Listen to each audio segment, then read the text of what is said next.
उत्तर प्रदेश की राजनीति में एक नाम ऐसा है जो सिर्फ विधानसभा में नहीं जनता के दिलों में राज करता है। नाम है रघुराज प्रताप सिंह, लेकिन पूरा प्रदेश उन्हें जानता है राजा भैया के नाम से। प्रतापगढ़ की कुंडा रियासत से निकलने वाली यह कहानी सिर्फ राजनीति की नहीं है, यह कहानी है उन गरीब बेटियों की जिनकी शादियों में शहनाई बजती है। सोचिए, जब राजनीति में लोग चुनाव जीतने की तैयारी करते हैं तभी कुंडा में हर साल सैकड़ों गरीब बेटियों की शादी का इंतजाम किया जाता है। ना कोई चुनावी मंच, ना कोई भाषण, बस एक मैदान जहां दुल्हनों की कतार होती है और बारातों का स्वागत खुद राजा भैया करते हैं। लेकिन इस कहानी को समझने के लिए एक और सच जानना जरूरी है, क्योंकि राजनीति के इस सफर में ऐसे दौर भी आए हैं जब राजा भैया पर पोटा जैसा सख्त कानून लगा, उन्हें जेल भेज दिया गया। लेकिन हैरानी की बात यह है कि जेल की सलाखों के बीच भी गरीब बेटियों की शादी की यह परंपरा नहीं रुकी।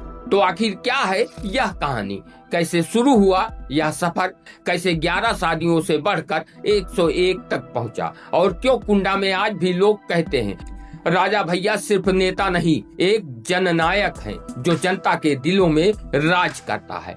आज की इस खास रिपोर्ट में हम आपको बताएंगे राजा भैया की उसी परंपरा की कहानी जो 31 साल से लगातार चल रही है। साल था 1993।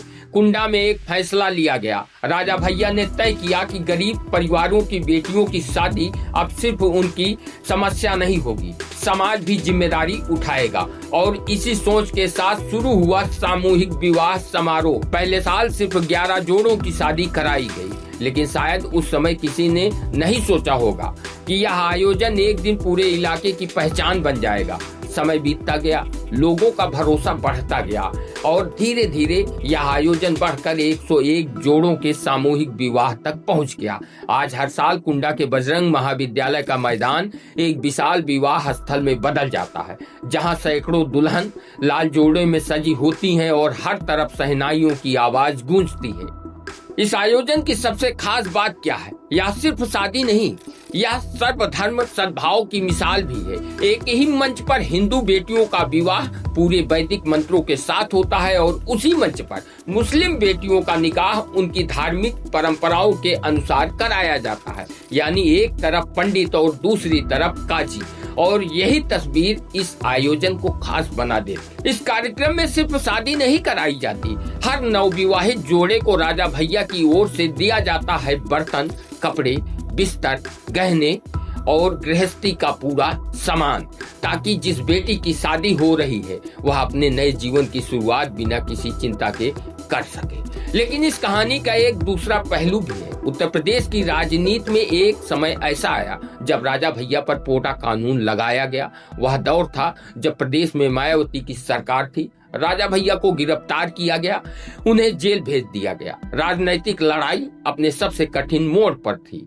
लेकिन सवाल यह है कि क्या उस समय गरीब बेटियों की शादी का यह आयोजन रुक गया? नहीं, यही इस कहानी का सबसे बड़ा सच है। राजनीति में चाहे जितनी मुश्किलें आई, लेकिन सामूहिक विवाह की यह परंपरा नहीं टूटी। राजनीतिक तूफान आते रहे, सरकारें बदलती रही, लेकिन कुंडा में हर साल वही दृश्य दिखाई देता रहा। सैकड़ों दुल्हनें एक साथ मंडप में बैठी, माता पिता की आंखों में खुशी और हजारों लोगों की मौजूदगी में शादियों की रस्में पूरी होती रही। यही वजह है कि कुंडा के लोग कहते हैं राजा भैया की राजनीति सिर्फ विधानसभा तक सीमित नहीं है, वह समाज से जुड़ी हुई राजनीति है। मार्च 2025 कुंडा में इस आयोजन का 31वां संस्करण आयोजित हुआ। एक बार फिर 101 बेटियां दुल्हन बनकर अपने नए जीवन की शुरुआत करने जा रही हैं। हजारों लोग इस पल के साक्षी बने और वही दृश्य जो हर साल दिखाई देता है। भावुक माता पिता, मुस्कुराती दुल्हनें और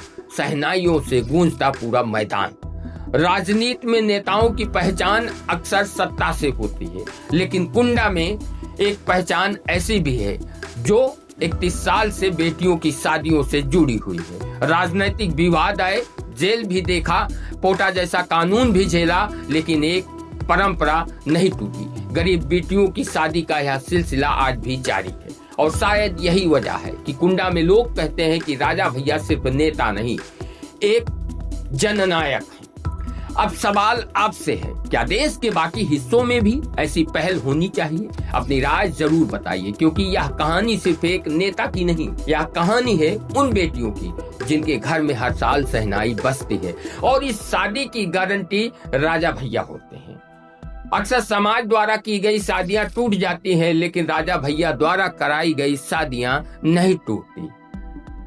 समाज द्वारा कराई गई शादियां कोर्ट में पहुंचती हैं, तलाक होता है, दहेज उत्पीड़न का केस लगता है, लेकिन सबसे खास बात है कि राजा भैया द्वारा कराई गई शादी कभी नहीं टूटी और ना कोई कोर्ट गया और ना ही किसी प्रकार का उत्पीड़न किया गया। तो राजा भैया आज गारंटी बन चुके हैं उन कन्याओं का जिसे राजा भैया पिता बनकर आशीर्वाद देते हैं। अपनी राय कमेंट बॉक्स में कमेंट कर जरूर